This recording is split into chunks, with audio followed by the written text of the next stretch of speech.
Los Octavios originalmente provenían de Belitrae, en los montes albanos. De acuerdo con Suetonio, los Octavios recibieron la ciudadanía romana en el reinado de Lucio Tarquino Prisco y fueron incluidos entre los patricios por su sucesor Servio Tulio. Después eludieron a los plebeyos hasta que el rango patricio les fue conferido de nuevo por César. El primero de esta familia era Octavio Rufo, que obtuvo por sufragios del pueblo una magistratura, y siendo cuestor tuvo dos hijos, Cneo Octavio y Cayo Octavio, y estos dos hijos eligieron caminos diferentes. Cneo y todos sus descendientes desempeñaron los cargos más importantes del Estado, pero Cayo y los suyos permanecieron en el orden ecuestre. Se menciona que el bisabuelo de Cayo Octavio luchó como oficial de rango medio durante la Segunda Guerra Púnica en Sicilia, bajo el mando de Emilius Papo, y su abuelo no pasó de las magistraturas municipales. Sin embargo, no todos concuerdan con esto, ya que el mismo Augusto escribió que procedía de una antigua y opulenta familia de simples caballeros. Marco Antonio le echa en cara que su bisabuelo fue liberto, cordelero en el barrio de Turium, y su abuelo corredor. Solo esto es lo que ha encontrado Suetonio con respecto a los antepasados paternos de Augusto. Ahora, Cayo Octavio fue educado en la opulencia y alcanzó con facilidad las magistraturas. Después de su pretura se destacó en la guerra en Macedonia. En el camino destruyó los restos fugitivos de los ejércitos de Espartaco y Catilina, que ocupaban el territorio de Turium. Demostró ser un administrador capaz. Sus hazañas incluyen ganar una batalla contra la tribu tracia de los Vexi. Cicerón aconsejó a su hermano Quinto Tulio Cicerón, en ese momento procónsul, no muy apreciado en la provincia de Asia, que tomara a su vecino Octavio como ejemplo para ganarse el cariño de los aliados. Al regreso de Macedonia y antes de proponer su candidatura al consulado, falleció repentinamente, dejando a su primera esposa llamada Ancaria y una hija llamada Octavia la Mayor, y de su segunda esposa llamada Asia dejó dos hijos llamados Octavia la Menor y Augusto. Asia fue hija de Julia la Menor. Esta Julia la Menor era la hermana de Julio César y de Marco Acio Balbo, un senador de rango pretoriano originario de Aricia. Ahora, de todos esos hijos vamos a hablar de Augusto. Augusto nació en Roma 9 días antes de las calendas de octubre, en una parte del Palatino conocida como Cabezas de Buey. Suetonio añade que inicialmente vivió cerca del Foro Romano, en la casa que había pertenecido al orador Cayo Licinio Calvo, cerca de la colina de Velia, y más tarde se traslada a la colina Palatina, a una casa igualmente modesta que había pertenecido al orador Quinto Hortensio, una casa de reducidas dimensiones y carente de lujo. Su nombre de nacimiento fue Gaius Octavius, al que se añadió Turino cuando era un niño, un apodo en memoria de su padre Octavius, victorioso contra los esclavos fugitivos en la región llamada Turios. Suetonio menciona que puede corroborar esto porque tuvo en sus manos una antigua medalla de bronce que tenía una inscripción en letras de hierro y casi borradas, donde expresaba aquel nombre. Y esta misma medalla Suetonio se la entregó al príncipe de su época, quien la colocó con piadoso respeto entre los dioses domésticos. Y también tiene otras pruebas donde Marco Antonio le llama en una de sus cartas Turino, y más tarde toma el nombre de César y al final el de Augusto. Aproximadamente a la edad de 4 años perdió a su padre y a la edad de unos 12 años pronunció la oración fúnebre por su abuela Julia. Suetonio cuenta que Cicerón, mientras acompañaba a Cayo Julio César en el Capidoglio, les dijo a sus amigos que había tenido un sueño la noche anterior. En el sueño había visto a un muchacho de facciones nobles que descendía del cielo colgado de una cadena de oro y se detenía frente a las puertas del Capitolio, donde Júpiter le dio un látigo. Cuando Cicerón vio a Octavio, a quien su tío César había llevado a un sacrificio, le dijo que era ese niño que se había aparecido en su sueño.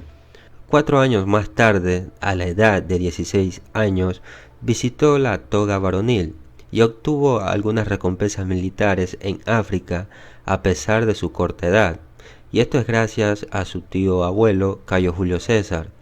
Cuando entonces el tío partió para España a pelear contra los hijos de Pompeyo, lo siguió, aunque todavía recuperándose de una grave enfermedad, y a pesar de tener una escolta reducida, César le tomó aprecio al niño Octavio y lo envía a Polonia, donde pudo dedicarse a los estudios.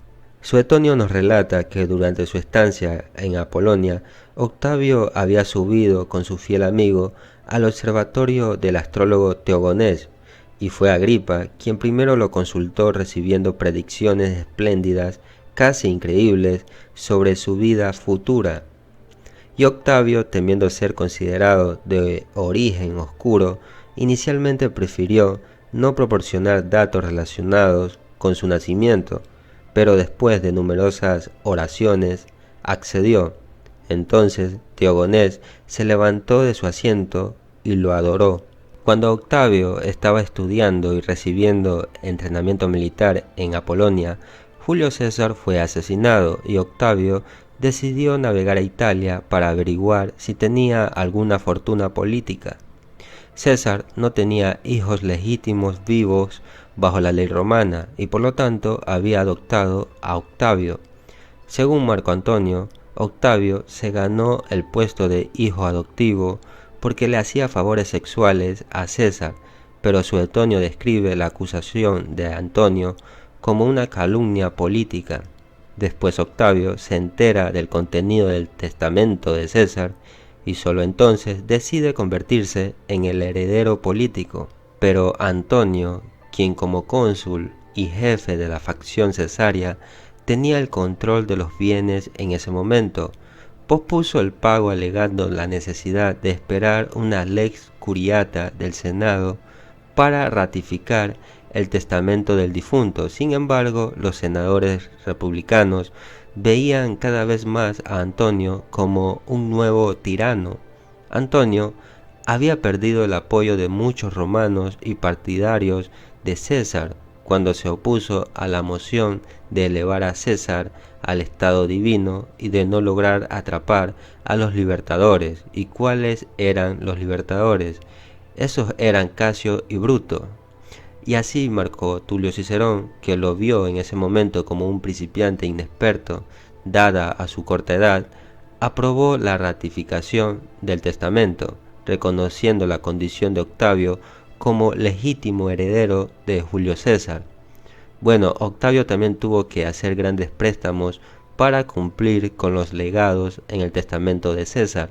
Suetonio resume las guerras civiles de Augusto de la siguiente manera: en Módena, Filipos, Perugia, Sicilia y Actium, el primero y el último contra Marco Antonio, el segundo contra Bruto y Casio, el tercero contra Lucio Antonio, el cuarto contra Sexto Pompeyo, hijo de Ceneo. Al principio Octavio comenzó a preparar sus tropas personales, reforzándolas con los veteranos de César, y aseguró su apoyo presentándose como heredero de César. Durante su avance hacia Italia, con destino a Roma, la presencia de Octavio y el dinero que recaudó atrajeron a muchos, incluidos los veteranos de César acampados en Campania. En junio tenía un ejército de 3.000 veteranos leales, a cada uno de los cuales se les pagaba un salario. Después Octavio alentó a Marco Tulio Cicerón a atacar a Antonio en una serie de discursos que lo presentaban como una amenaza para el orden republicano, y así creció el riesgo de la guerra civil entre Antonio y Octavio. Mientras tanto, Octavio continuó reclutando a los veteranos de César para su lado, lejos de Antonio, y 2 de las legiones de Antonio desertaron. En ese momento Octavio carecía de autoridad legal para comandar los ejércitos de la República, por lo que su mando era ilegal. Con la opinión popular en Roma volviéndose contra él y su mandato consular acercándose a su fin, Antonio intentó asegurar una asignación militar favorable para asegurar un ejército y así protegerse. El Senado, como era de costumbre, asignó a Antonio las provincias de Macedonia y Siria, respectivamente, para gobernar. Y Antonio se opuso a la asignación, ya que él prefería gobernar la Galia Cisalpina, que había sido asignada a Décimo Junio Bruto Albino, que era uno de los asesinos de Julio César y pariente de Marco Junio Bruto. Finalmente Décimo se negó a entregar su provincia y Antonio marchó con los soldados que le quedaban para tomar aquella provincia, derrotando así a Décimo Junio Bruto. El Senado, dirigido por un Cicerón feroz, denunció estas acciones de Antonio y lo declaró enemigo del Estado. Ratificando el mando extraordinario de Octavio, el Senado lo envió, junto con los cónsules Hircio y Pansa, para derrotar a Antonio y sus 5 legiones. Antonio fue derrotado, y esto lo obligó a retirarse a la Galia Narbonense. Sin embargo, ambos cónsules fueron asesinados, dejando a Octavio al mando exclusivo de sus ejércitos. Después, el futuro emperador se negó a perseguir a Antonio y eligió una alianza incómoda con su rival. Luego Octavio, Antonio y Marco Lépido se hacen compadres y establecen el segundo triunvirato, que era un acuerdo para compartirse el poder, y esto dividió los territorios de Roma, con Antonio en el este, Lépido gobernando África y Octavio en el oeste. Octavio reforzó su alianza a través del matrimonio con la hijastra de Antonio, llamada Claudia. Ahora la misión del triunvirato era vengar la muerte de César y hacer la guerra a sus asesinos. Antes de marchar contra Bruto y Casio en Oriente, el triunvirato dictó proscripciones contra sus enemigos en Roma. El dictador Lucio Cornelio Sila había tomado medidas similares para purgar a Roma de sus oponentes. Los proscritos fueron nombrados en listas públicas, despojados de la ciudadanía y fuera de la ley. Sus riquezas y propiedades fueron confiscadas por el Estado y se ofrecieron recompensas a cualquiera que asegurara su arresto o muerte. Con tales estímulos, la proscripción produjo resultados mortales. 2000 caballeros romanos fueron ejecutados y 1/3 del Senado. Entre estos estaba también Cicerón, a quien Antonio no había perdonado las oraciones contra él. Octavio, a pesar de haber sido protegido y alentado por el gran intelectual latino, no hizo nada por salvarle la vida. Las confiscaciones ayudaron a reponer el tesoro del Estado, que se había agotado por la guerra civil de César en la época anterior, y cuando esto fue insuficiente para financiar la guerra inminente contra Bruto y Casio, el triunvirato estableció nuevos impuestos, especialmente para los ricos. En enero, la proscripción había terminado y, aunque menos sangrienta que la de Sila, traumatizó a la sociedad romana, y varios de los nombrados y proscritos habían huido, y a los senadores que juraron lealtad al triunvirato se les permitió conservar sus cargos. Después el Senado deificó oficialmente a César como el divino Julio y confirmó la posición de Antonio como sumo sacerdote. Pero también esto fue favorable para Octavio, ya que pudo promover la posición de que él mismo era el divino Julio, es decir, el Hijo de Dios. Luego Antonio y Octavio navegaron a Grecia con legiones para enfrentarse al ejército que habían reunido Bruto y Casio. En 2 batallas libradas en Filipo de Macedonia, Antonio y Octavio prevalecieron, mientras que Bruto y Casio se suicidaron. La victoria se debió principalmente al ejército de Antonio, que más tarde usó para reducir a Octavio. Además de reclamar la victoria para sí mismo, Antonio acusó a Octavio de cobarde por entregar el mando de su ejército a Marcus Vipsanius Agripa. En cualquier caso, tras las batallas de Filipos, el triunvirato logró un nuevo acuerdo territorial para el reparto del poder. Antonio viajó a Egipto, en donde se alió con la reina Cleopatra VII, la ex amante de Julio César y la madre del hijo natural de César, llamado Cesarión. Sintiéndose frustrado por la decisión tomada por Antonio, quien le había cedido Hispania a Octavio, Lépido se quedó solamente con la provincia de África. Luego Octavio tuvo que decidir en qué lugares de Italia habría de asentar a las decenas de miles de veteranos de la campaña de Macedonia, algo que el triunvirato se comprometió a cumplir desde un inicio. Además, las decenas de miles que habían peleado del lado republicano con Bruto y Casio, que fácilmente podrían aliarse con un oponente político de Octavio en caso que no se les contestase, requerían igualmente un lugar para establecerse. Ya no había más terreno público controlado por el gobierno para destinarlo como asentamiento para sus soldados, por lo que Octavio debía elegir una entre dos opciones. La primera era enfrentarse a muchos ciudadanos romanos mediante la confiscación de sus tierras o enfrentarse a muchos soldados romanos que a su vez podrían provocar una gran oposición en su contra en el corazón de Roma. Finalmente Octavio eligió la primera opción. En total, hubo hasta 18 ciudades romanas afectadas por los nuevos asentamientos, inclusive poblaciones enteras que fueron expulsadas o al menos desalojadas parcialmente de sus tierras. Después surge el conflicto entre Octavio y Lucio Antonio. Lucio Antonio era el hermano de Marco Antonio. Lucio se rebeló contra Octavio porque exigía que incluso a los veteranos de su hermano se les repartieran tierras en Italia, pero fue derrotado en Perugia. Suetonio cuenta que durante el asedio de Perugia, mientras realizaba un sacrificio no lejos de las murallas de la ciudad, Octavio estuvo a punto de ser asesinado por un grupo de gladiadores que habían salido de la ciudad. No se puede probar que Antonio fuera consciente de las acciones de su hermano, pero tras la derrota de este último, tanto Antonio como Octavio decidieron no darle demasiada importancia. Simultáneamente a estos hechos murió el legado de Antonio en la Galia. Un tal Quinto Fubio Caleno y sus legiones se pasaron al bando de Octavio, que pudo apropiarse de nuevas provincias de su rival.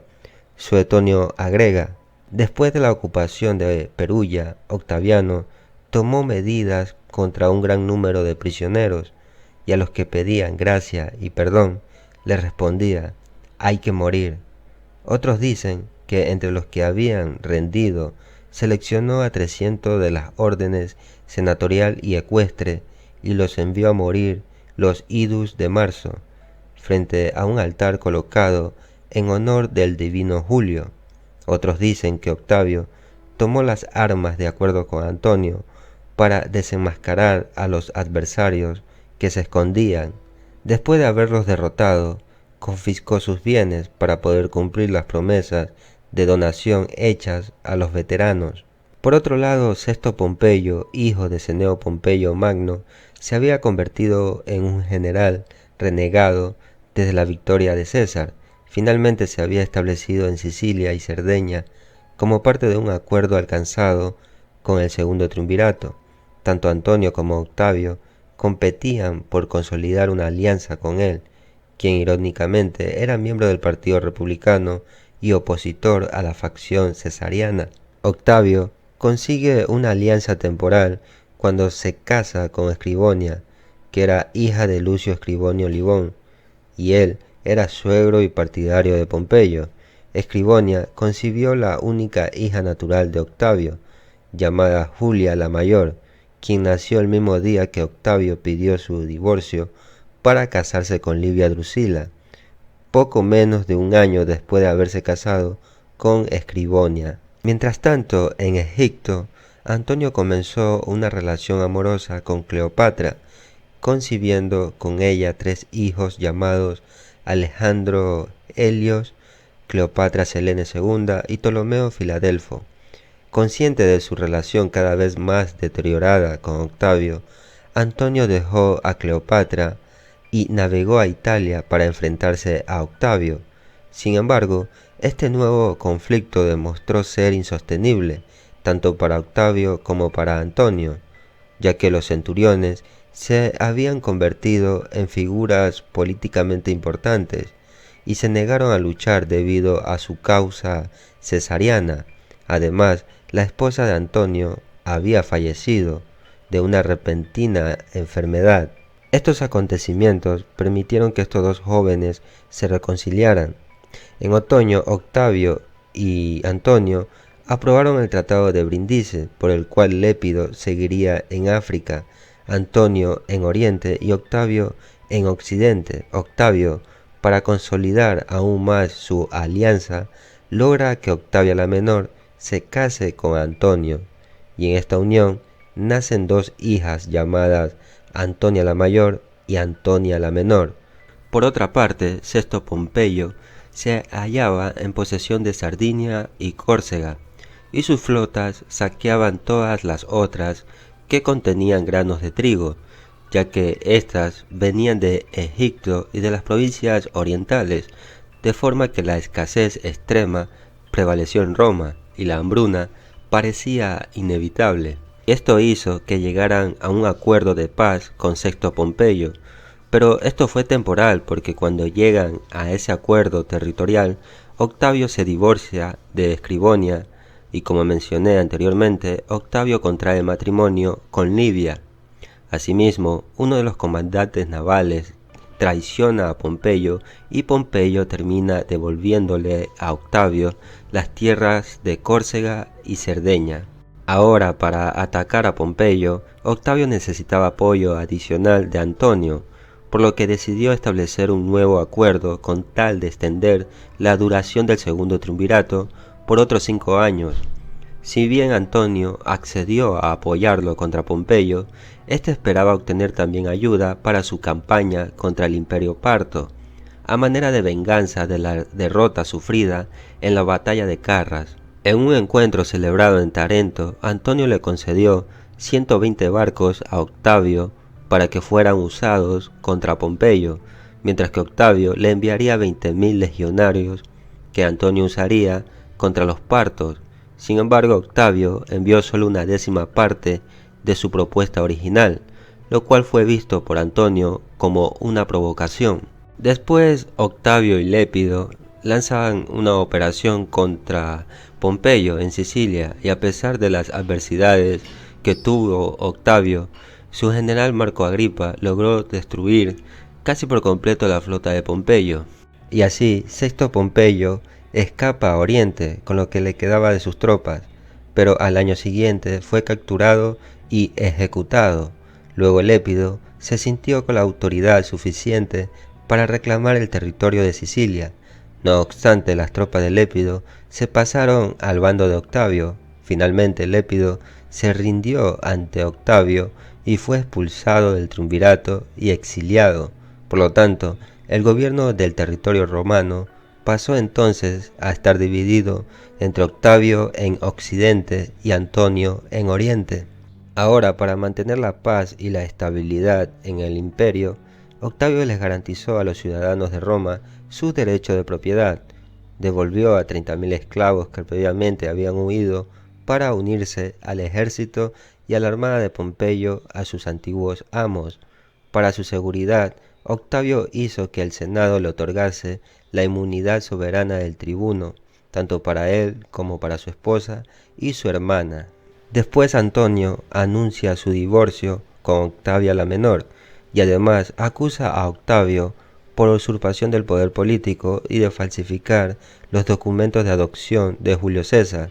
Por otra parte, Octavio acusa de traidor a Antonio por controlar ilegalmente provincias que deberían haber sido asignadas a otros cargos como dictaba la tradición romana, e iniciar guerras con otras naciones sin el permiso del Senado. También Antonio fue señalado como responsable de la ejecución de Sexto Pompeyo. Finalmente Octavio logró hacerse con el testamento de Antonio, y en el testamento Antonio había dejado constancia de entregarle los territorios orientales de Roma a Cleopatra y sus hijos, incluido Cesarión. De esta forma, el Senado despojó a Antonio de sus poderes y le declararon la guerra a Cleopatra.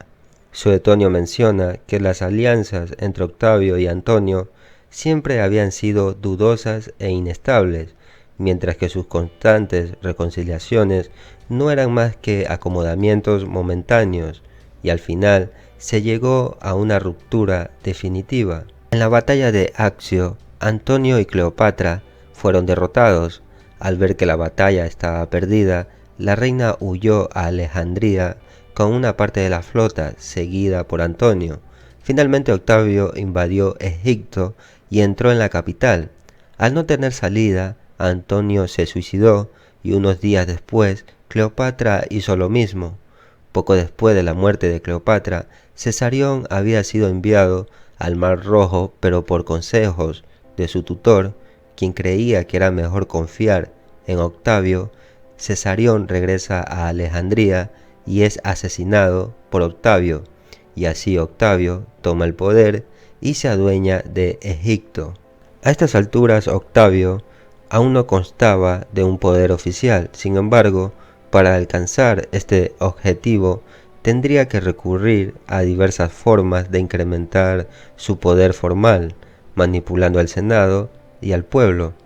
Pero en sí, Octavio no pretendía ostentar autoridad alguna, ya que su posición le exigía mirar hacia el bienestar de la ciudad de Roma y sus provincias. A partir de entonces, los objetivos de Octavio consistieron en devolver a Roma la estabilidad, la legalidad tradicional y el civismo.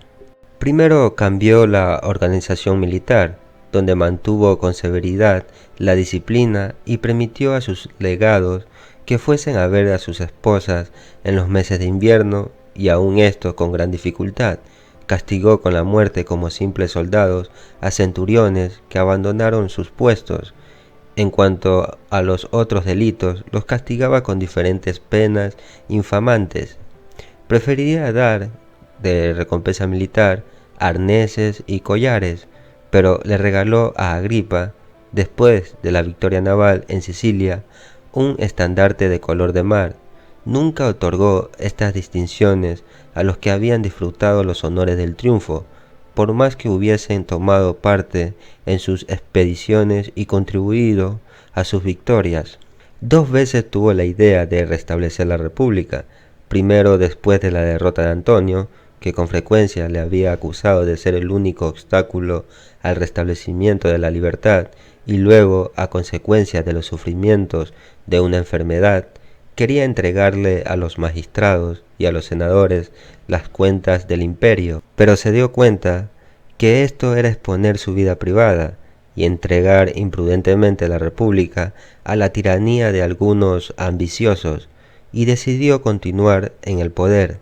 En ese entonces, Roma no era digna de la majestad del imperio, ya que estaba sujeta a inundaciones e incendios. Así que Octavio construyó y reconstruyó algunos edificios, teatros, oficinas de recaudación de impuestos, templos y monumentos para Roma. También tuvo que buscar una solución para el mantenimiento del suministro de agua para la ciudad. Augusto dispuso un sistema en el cual el Senado designaba a 3 de sus miembros como comisionados principales al cargo del suministro de agua. Por lo tanto, la economía italiana era floreciente. La agricultura, la artesanía y la industria tenía un crecimiento notable.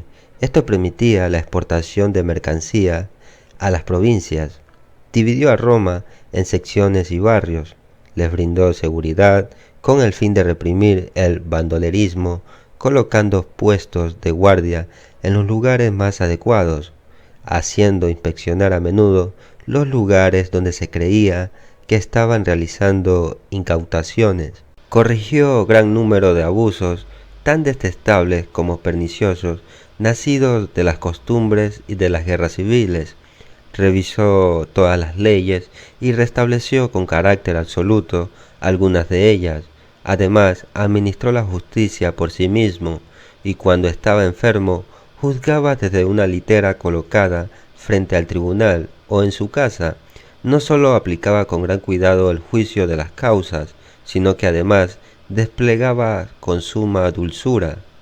Considerando lo importante para preservar la pureza de la raza romana, estableció que los ciudadanos no debían mezclarse con la sangre extranjera y servir, por lo tanto se mostraba muy reacio a conceder la ciudadanía romana, fijando también reglas precisas en cuanto al derecho al voto. Además, reorganizó y depuró el orden senatorial.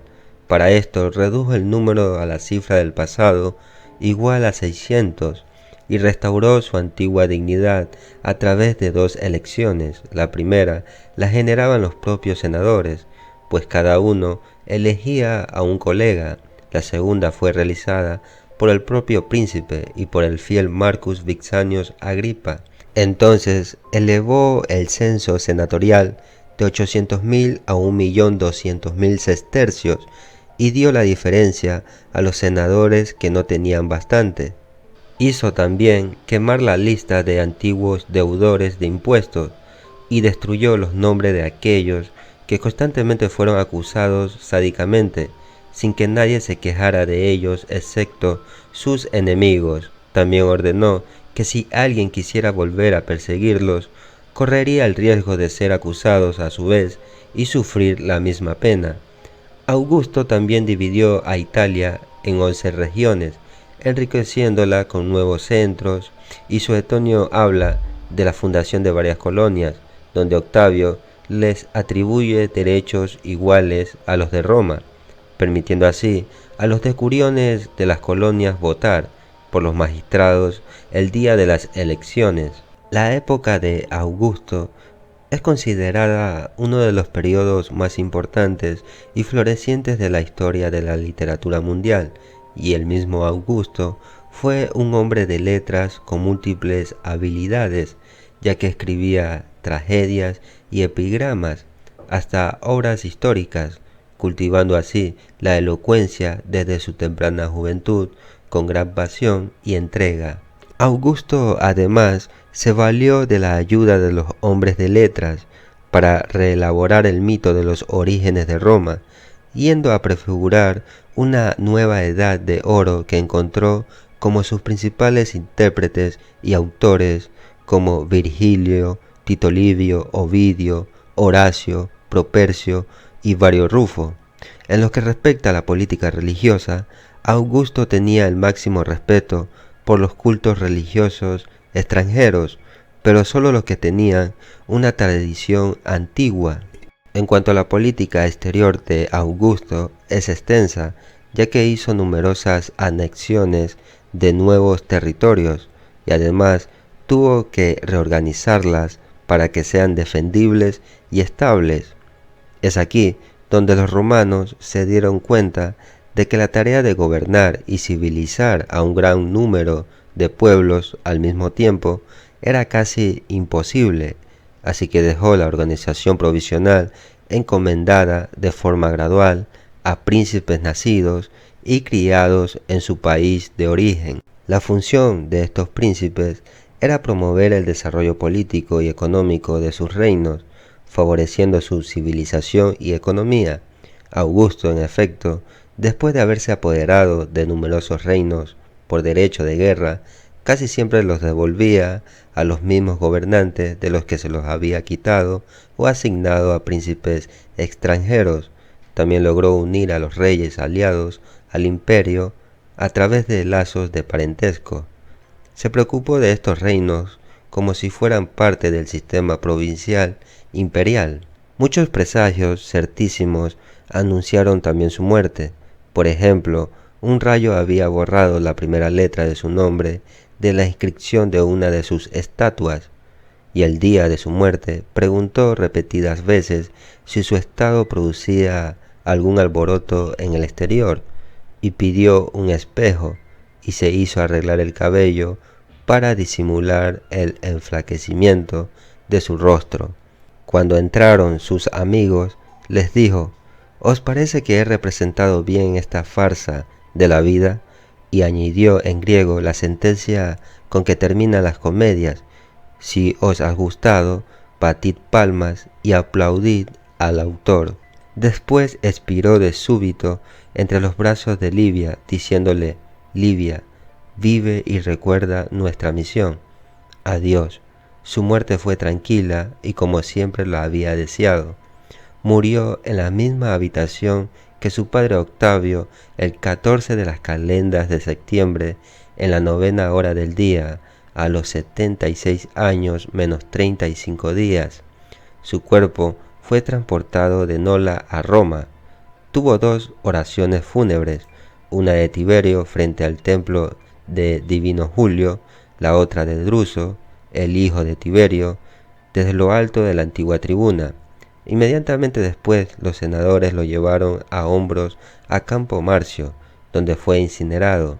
Un anciano pretoriano juró haber visto subir al cielo al fantasma de Augusto, inmediatamente después de su cremación.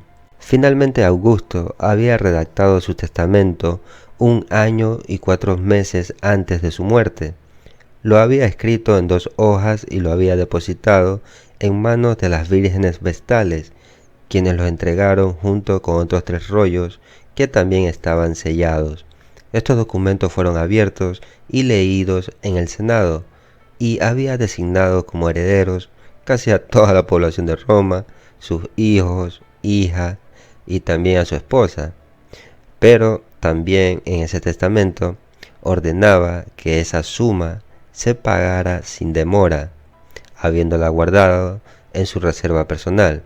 Hizo también otros legados, algunos de los cuales no pasaron de 20.000 sestercios.